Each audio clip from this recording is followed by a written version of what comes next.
So what's the benefit of the book Deeper Mindfulness for seasoned meditators? Well, the first thing is it gives somebody who's practiced meditation for years a new gateway into mindfulness. It explores the second foundation of mindfulness, this feeling tone, which is implicit in many of our mindfulness courses, but never made explicit. There aren't generally meditations that actually focus on just this.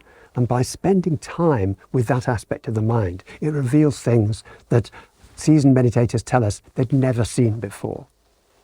I think the second thing it does is because it tells you about the latest neuroscience, it gives us new perspectives on the mind. It tells us why sometimes our mindfulness practice drags and why it sometimes is enhanced. And that new neuroscience allows us to appreciate what the mind is doing in new and really marvelous ways.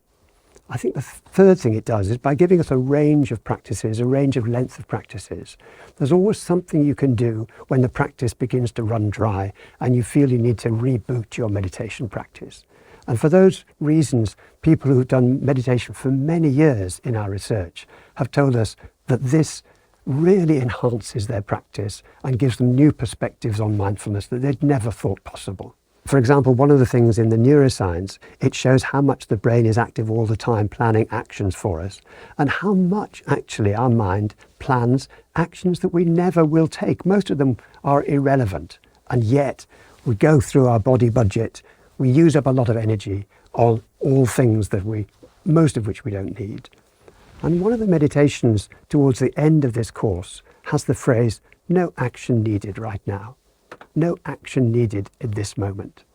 And many seasoned practitioners have told us that has become a mantra for them. They can feel their stress just washing away.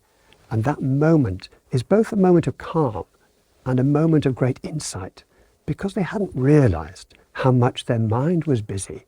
But afterwards, they feel the calm as the mind empties itself of the need to take action, at least at that moment.